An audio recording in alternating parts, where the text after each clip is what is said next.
स्वः तत्सवितुर्वरेण्यं भर्गो देवस्य धीमहि धियो यो नः प्रचोदयात्। ॐ अखण्डमण्डलाकारं व्याप्तं येन चराचरं तत्पदं दर्शितं येन तस्मै श्री गुरवे नमः। हमारे आत्मीय प्रियजनों, आज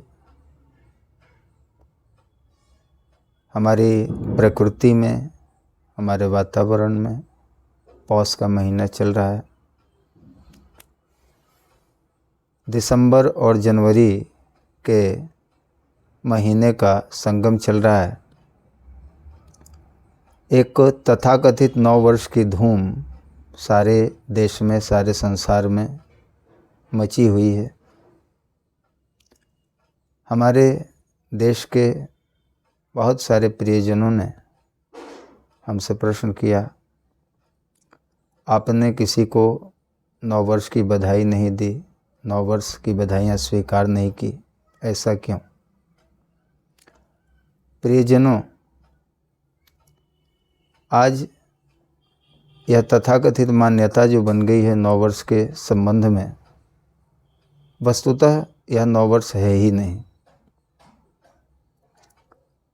प्रकृति में कोहरे और कुहासे की अंधी धुंध, सभी लोग अपने घरों में ठंडक के मारे दुबके हुए हैं। न कोयलें कूक रही हैं, न चिड़ियाँ चहचहा रही हैं, न गौएं रंभा रही हैं, और न ही सारस और मोर नाच रहे हैं। यहाँ तक कि पेड़ पौधों के पत्ते भी सिकुड़े हुए हैं। ऐसी स्थिति में एक 9 वर्ष का अनावश्यक विचार थोपना यह किसी भी तरीके से औचित्यपूर्ण नहीं दिख रहा है। और ऐसे हमारे देश के अधिकांश महापुरुषों ने इस तथाकथित व्यर्थ के 9 वर्ष की मान्यता को अस्वीकार किया।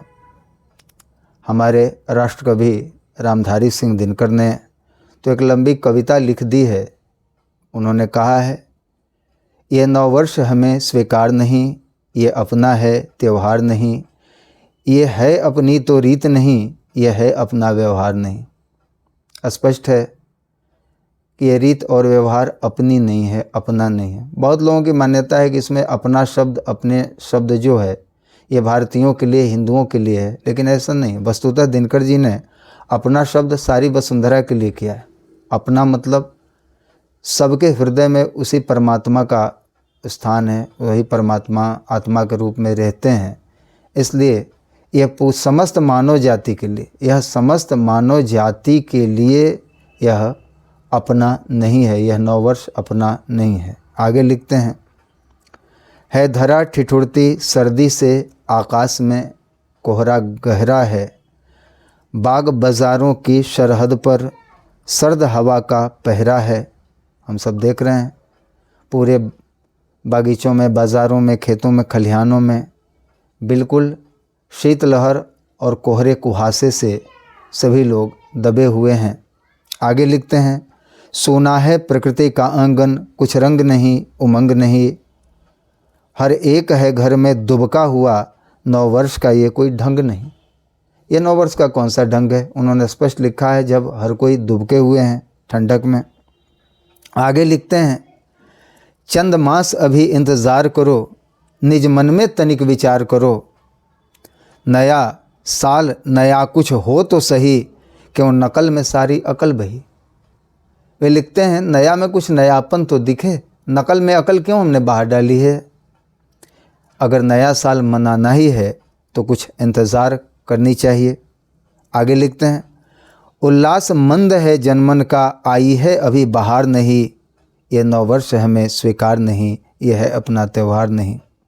फिर लिखते हैं, ये धुंध कुहासा छंटने दो, रातों का राज्य सिमटने दो, प्रकृति का रूप निखरने दो, फागुन का रंग बिखरने दो। वे कहते हैं फागुन वसंत आने दो, वसंत आने के पश्चात ही नववर्ष का कुछ रंग दिखता है। प्रकृति दुल्हन का रूप धार, जब स्नेह सुधा बरसाएगी, शस्य श्यामला धरती माता घर घर खुशहाली लाएंगी। तब चैत्र शुक्ल की प्रथम तिथि नववर्ष मनाया जाएगा, आर्यावर्त की पुण्य भूमि पर जयगान सुनाया जाएगा। लिखते हैं, फाल्गुन महीने के पश्चात और चैत्र महीने आधा मतलब कृष्ण पक्ष बीत जाने के बाद जब हमारे पास 9 दिन की नवरात्रि आती है, वही हम 9 दिनों का नववर्ष मनाते हैं। चैत्र शुक्ल प्रतिपदा के दिन से लेकर चैत्र शुक्ल नवमी अर्थात रामनवमी तक हम 9 दिनों का नववर्ष मनाते हैं। यह कोई केवल हिंदू संस्कृति, भारतीय संस्कृति का धरोहर नहीं। दिनकर जी लिखते हैं, युक्ति प्रमाण से स्वयं सिद्ध, नववर्ष हमारा हो प्रसिद्ध, आर्यों की कीर्ति सदा सदा, नववर्ष चैत्र शुक्ल प्रतिपदा। यह आर्यों की कृति तो है ही, लेकिन युक्ति और प्रमाण से स्वयं सिद्ध है। आज विज्ञान का युग है। विज्ञान के युग में किसी भी धर्म को, परंपराओं को नहीं माना जाता, उसी को माना जाता है जो तर्क, तथ्य और प्रमाणों पर आधारित हों। और चैत्र महीने के शुक्ल पक्ष की प्रतिपदा तिथि निश्चित ही वैज्ञानिक अवधारणाओं पर आधारित है, तर्क, तथ्य और प्रमाणों पर आधारित है। और फिर हम भारत वाले, सनातन हिंदू संस्कृति वाले कौन हैं? दिनकर जी अंत में लिखते हैं, अनमोल विरासत के धनिकों को चाहिए कोई उधार नहीं, अनमोल विरासत के धनिकों को चाहिए कोई उधार नहीं। ये नववर्ष हमें स्वीकार नहीं, ये अपना है त्यौहार नहीं, ये अपनी है तो रीत नहीं, ये अपना तो व्यवहार नहीं। हमें कोई उधार नहीं चाहिए। ये तथाकथित नकली नववर्ष उधार में विदेशियों ने दिए हैं, क्योंकि ये जहाँ से चला है यूरोप के देशों से, इंग्लैंड के देशों से, वहाँ तो सालों भर ऐसे ही कोहरा रहता है। वे लोग नववर्ष कभी भी मनाएं, उनकी स्थिति तो ऐसी ही होती है।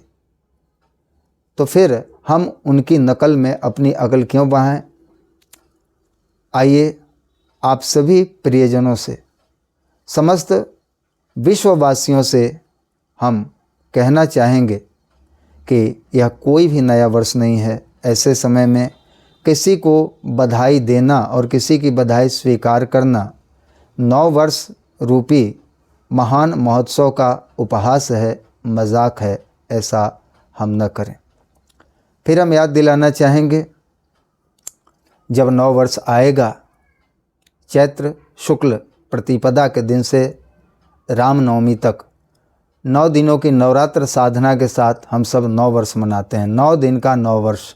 उस बीच में चैत्र महीने का छठ व्रत भी आता है। वासंती रंग लिए छठ मैया हम सबों का कल्याण करने आती हैं। और फिर भगवान राम का जन्म दिवस रामनवमी, और ठीक उसके 5 दिनों बाद चैत्र पूर्णिमा के दिन भगवान हनुमान जी का जन्मदिन महावीर पूर्णिमा, चैत्र पूर्णिमा, महावीर जयंती, हनुमान जयंती मनाते हैं।